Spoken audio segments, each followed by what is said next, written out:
la société civile, plus précisément organisation de droits humains, pour venir discuter d'état de droit et de liberté, c'est un plaisir pour nous de venir d'en parler et de partager un peu nos visions et ce que nous faisons pour l'état de droit.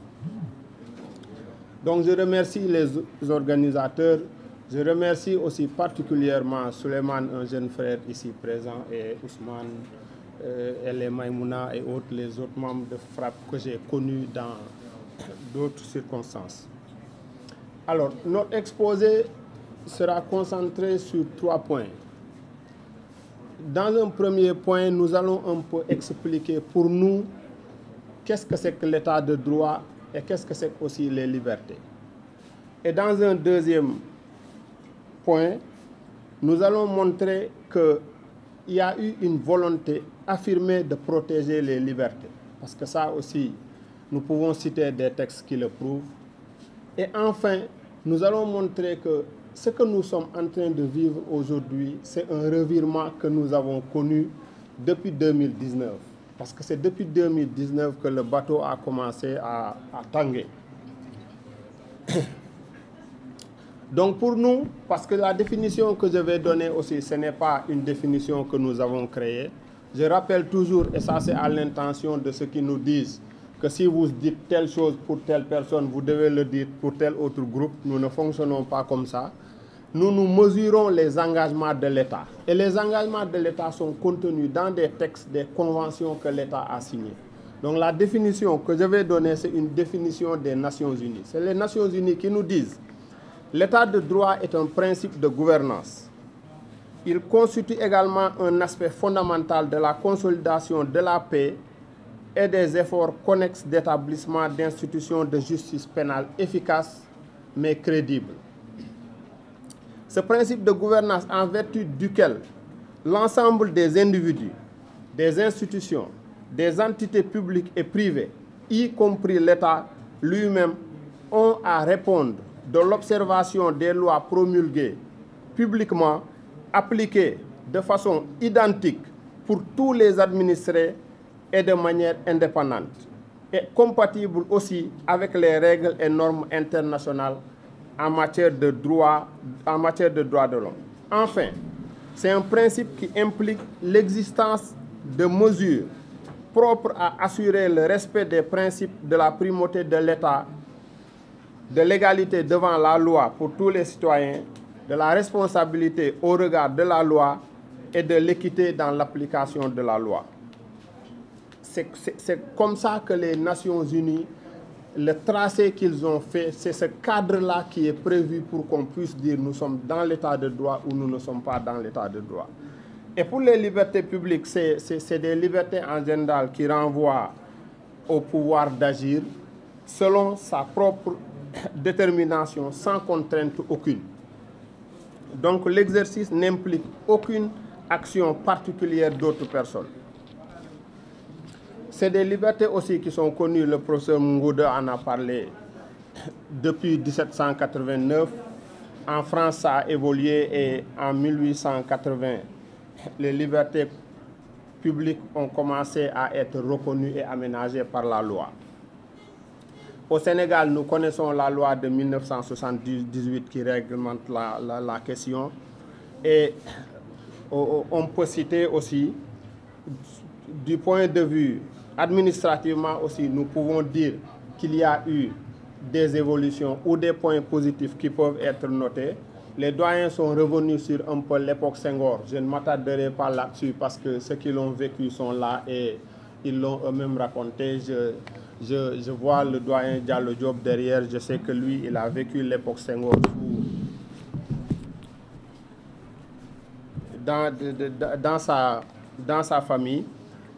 Et enfin, il faut souligner aussi que l'état de droit peut être mesuré selon le fonctionnement de l'institution judiciaire.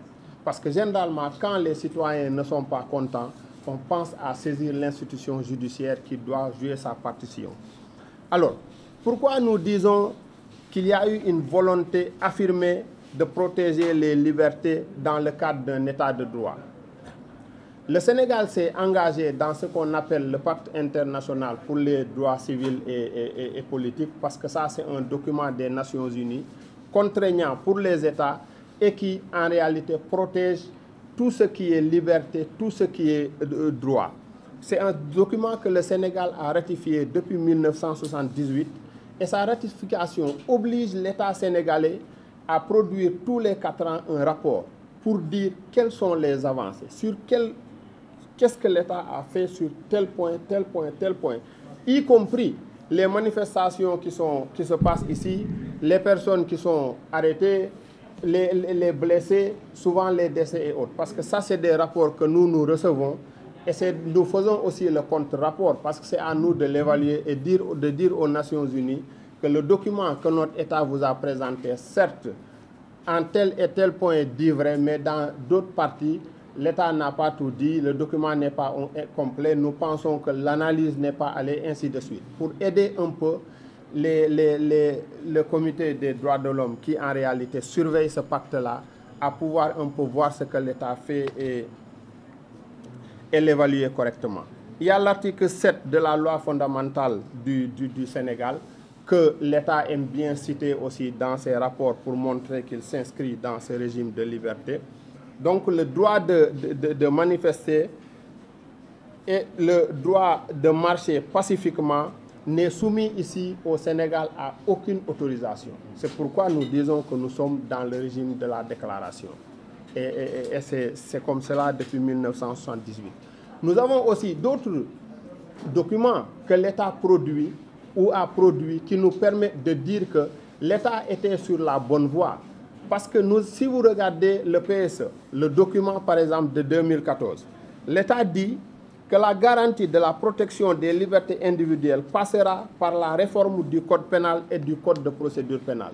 Ngouda l'a dit, les codes que nous avons, c'est des codes qui ont été votés en 1965 sous le régime du parti unique, où il n'y a presque pas eu de discussion. Et j'ai mis une évolution, moi, en dents de scie, des libertés dans notre démocratie, mais j'emprunte au doyen sa formule.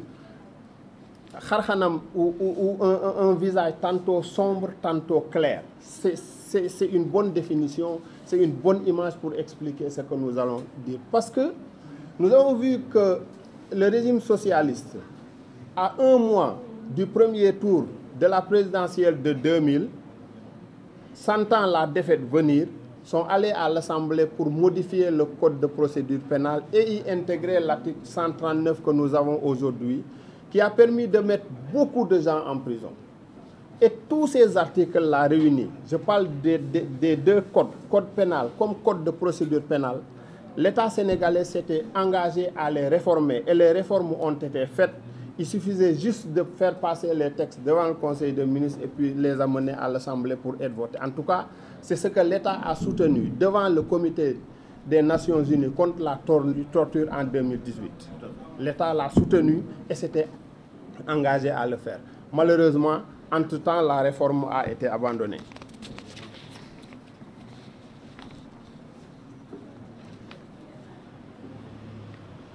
Alors, donc en matière de liberté, tous les présidents qui sont passés ont quand même fait un peu d'effort, même s'ils ont fait 2 pas en avant, 1 pas en avant, 2 pas en arrière, même le président Macky Sall, parce que le président Macky Sall, dans son premier septennat, a fait aussi des efforts en matière de liberté, parce qu'on ne notait pas les violations que nous avons aujourd'hui, parce qu'aujourd'hui, c'est un régime qui est un peu difficile parce que les libertés sont confisquées. Il faut dire la vérité. Parce que si on dit la vérité, c'est ça qu'il faut dire. C'est ça la vérité. Même nous de la société civile, il nous arrive de réserver une salle dans un hôtel pour une réunion, mais quelques heures avant la manifestation, on vous appelle pour dire bon, on ne peut plus abriter la réunion, donc venez prendre votre argent. Ça, c'est quand même extrêmement grave pour un état de droit, alors que les hôteliers travaillent. Alors, maintenant, pour le second et dernier point, parce que c'est le revirement que nous avons noté, je pense qu'il va plus nous intéresser parce que c'est les symptômes de la maladie, c'est que pour nous, le revirement est arrivé en 2019. Pourquoi? Parce que si vous regardez bien, aussitôt après la victoire du président à la présidentielle de 2019, il a pris des mesures importantes qui ont impacté le système de gouvernance. Un, il a supprimé le poste de Premier ministre pour, disait-il, être plus proche des dossiers, bien pouvoir les gérer et ainsi de suite. Ensuite, il a fait partir certains ministres qui étaient appréciés parce que pour le commun des Sénégalais, beaucoup de ces ministres-là avaient fait des résultats palpables, donc ils ne comprennent pas pourquoi ils sont partis. Et il a renforcé maintenant ses pouvoirs. Et malheureusement, je dis bien malheureusement parce que la période Covid est arrivée. Et la période Covid, pour tous les gouvernements du monde, a été une période assez facile pour les gouvernants parce qu'on interdisait à tout va. Rien n'était autorisé. Finalement, personne ne demandait même plus à marcher parce que même sortir de ces choix était un problème. Les États en ont profité pour un peu récupérer une partie des libertés. Et le système des libertés, des droits étant ce qu'il est, le doyen l'a dit, c'est une reconquête en réalité qu'il faut pour reprendre le terrain que nous avons perdu. Et c'est ça en réalité le problème. Parce que nos préfets-là sont tellement habitués à interdire pendant la période Covid que depuis qu'on est sorti de la période Covid, il est difficile de tenir une manifestation. Et ça, il faut en discuter. Il faut en discuter parce que nous pensons qu'il n'est pas possible de dire toujours oui, on autorise, parce que l'autorité aussi a des renseignements qui peut-être lui permettent, dans certaines circonstances, de dire non, ce n'est pas possible d'autoriser, mais nous pensons aussi qu'il n'est pas possible d'interdire à tout va. Parce que si on veut interdire à tout moment, ça ne fait que chauffer le contexte social et ce n'est pas utile pour nous. Alors, donc pour nous, le grand problème, c'est l'abandon de ces réformes-là, qui restent actuelles. Parce que pour nous, dans une démocratie, on ne peut pas maintenir des textes comme l'article 50, de l'article 55 à l'article 100 du Code pénal, ainsi que l'article 255. Si vous êtes poursuivi sur la base de ces textes-là, on passe par l'article 139, vous allez forcément dormir en prison. Oui. Personne, même le juge d'instruction, ne peut pas vous sauver. Nous avons vécu, nous, l'expérience. Nous avons eu un cas avec Aliou Sané où, quand l'accusation est venue, le juge d'instruction a vu les éléments de l'accusation, il a demandé à voir la vidéo, il a visionné la vidéo, il a vu que ce qu'on me dit ici dans l'accusation, c'est différent de ce que je vois. Il donne une liberté provisoire, le procureur attaque la liberté provisoire devant la chambre d'accusation et la décision a été annulée. Et ce n'est pas seulement pour Aliou Sané, il y a beaucoup d'autres jeunes de frappe et des jeunes même qui ont été arrêtés dans la rue qui sont dans cette situation. Donc aujourd'hui, qui vaquent à leurs occupations, mais qui peuvent retourner en prison à tout moment. Et ça ne peut pas exister dans une démocratie. Nous pensons que ces textes-là doivent être changés. Et ces textes-là, on en a discuté. Parce que moi, je cite des documents. Si vous allez les assises nationales, vous le verrez. Mais si vous regardez le document de la commission de gouvernance, parce que le Sénégal aussi a subi l'examen du MAEP, la commission de la gouvernance a cité ces textes-là, que c'est des textes qui doivent être réformés, qui doivent être changés.